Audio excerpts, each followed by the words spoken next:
Bonjour tout le monde, Guillaume Landry ici, Monsieur Gouil. Écoutez, on est rendu au dernier tutoriel et aujourd'hui je vais vous montrer une super possibilité en fait dans le site learningmusic.ableton.com, c'est exporter dans live. Qu'est-ce que ça veut dire exporter dans live? Je suis, on se rappelle, dans mon playground, le terrain de jeu.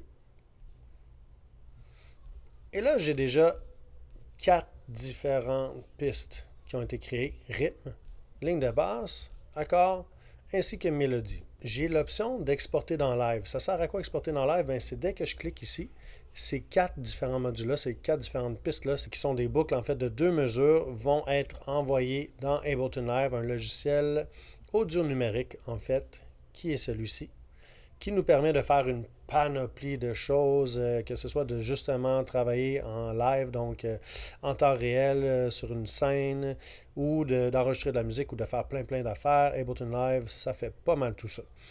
Donc voilà, on va aller exporter dans live et voir qu'est-ce que ça fait, ça donne quoi. Je vais cliquer une fois et vous allez voir que ces 4 modules-là, les 4 pistes que j'ai ici vont être envoyées simultanément. Juste besoin de cliquer une fois comme ceci. Et là, j'ai mon icône et je peux ouvrir mon nouveau document qui s'appelle Ableton Live des 5. Je vais double-cliquer ici et j'ai un document Ableton Live qui ressemble à celui-ci. Pour l'ouvrir, évidemment, je double-clique dessus et j'attends un petit peu. Une fois que le document va être ouvert, vous allez voir que chacune des pistes que j'avais utilisées, en fait, je vais aller vous les faire entendre tout de suite, chacune de ces pistes-là ici, écoutez bien.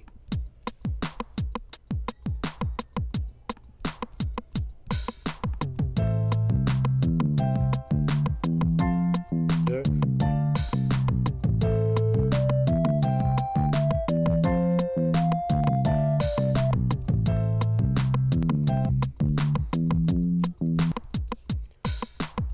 Chacune de ces pistes-là qu'on vient d'entendre va se retrouver directement dans Ableton Live. Oh, il y a beaucoup de fenêtres ici, on va en fermer quelques-unes. Je vais en fermer quelques-unes afin que ça soit un peu plus simple pour le moment. Et tranquillement, on va y aller et ouvrir la machine. Donc voilà.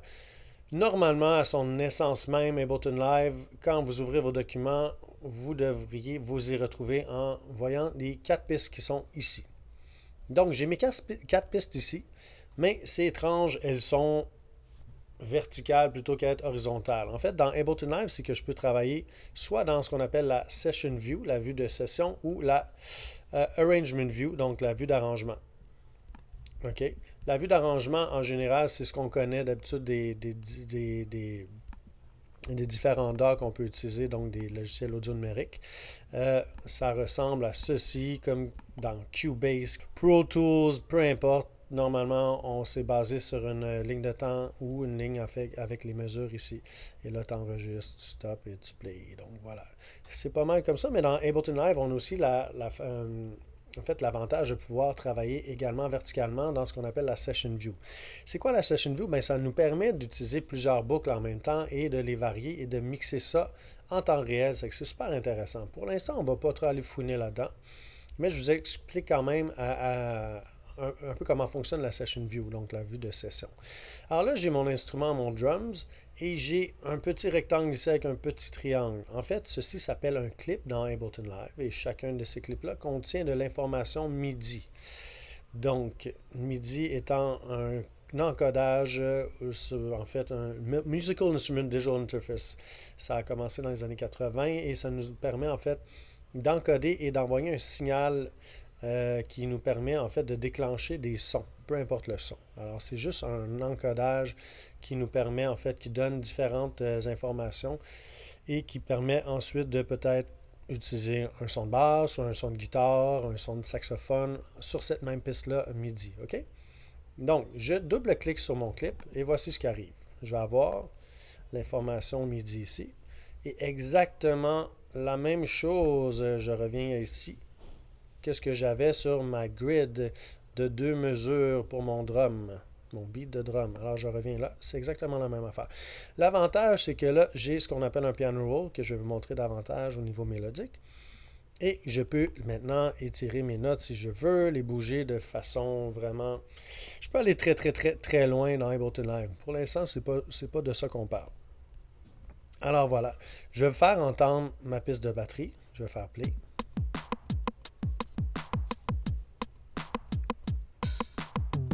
OK.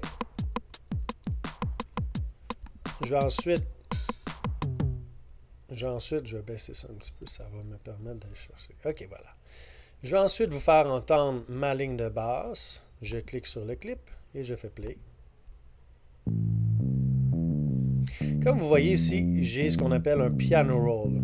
Donc, ça me permet de vraiment changer les notes, de les étirer, OK? De faire une panoplie de choses. C'est très, très, très pratique. Donc, voilà. C'est exactement la même grille qu'on est habitué d'utiliser, donc la subdivision de double croche. Donc, on voit le premier temps, le deuxième temps donc, de ma première mesure, troisième temps de ma première mesure, quatrième temps de la première mesure. Si j'ai deuxième temps, la deuxième mesure, pardon, premier temps, deuxième mesure, deuxième temps, deuxième mesure, troisième et quatrième. D'accord? Donc, ici, je vois que ma grid, donc ma grille, elle est en 1/16e, donc en double croche. Exactement comme on a travaillé à la base. Et c'est ce qu'on trouve par défaut dans Ableton Live. Mais on peut agrandir ou réduire cette grille-là. Pour l'instant, c'est pas, ça, on ne va pas traiter de ce sujet. Ici, j'ai mon piano. Je vais enlever ma ligne de basse pour l'instant.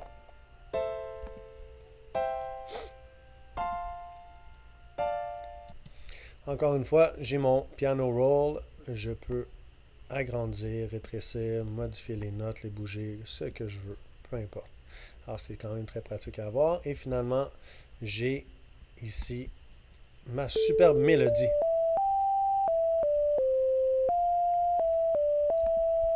OK. Alors, j'ai ces 4 pistes-là. Maintenant, je vais les faire jouer ensemble. Je fais play. Ça ne marche pas. Eh bien, pourquoi?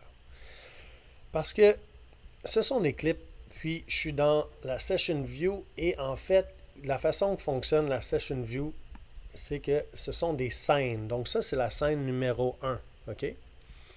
Ensuite, ici, j'ai ma scène numéro 2, 3 et ainsi de suite. Et je peux mélanger ces scènes-là et faire jouer le clip de la scène 1, tandis que je fais jouer le clip de la scène 3, le clip 2, mettons, de la scène 3. Et ainsi de suite, ça me permet de faire des remixes, de vraiment m'amuser. Si je veux être créatif et je veux avoir différentes pistes puis faire des essais, ben, je peux le faire dans Ableton Live. Pour l'instant, encore une fois, c'est pas de ça qu'on parle, mais afin que vous compreniez, dans ma Session View, donc si je veux faire jouer tout en même temps, il faut que je me rende à Master, que vous voyez ici. Et vous voyez ici, c'est écrit en anglais, Click here to play all. OK? Donc, j'ai juste à cliquer ici et ça va faire jouer mes 4 clips en même temps. Donc, je pourrais évidemment les faire jouer un à la suite de l'autre, mais les déclencher les 4 en même temps, ça ne serait pas simple à moins que j'ai un instrument en fait MIDI qui me permette de partir les 4, démarrer les 4 clips en même temps. Alors, je vais aller cliquer ici sur mon bouton Master et tout devrait jouer en même temps.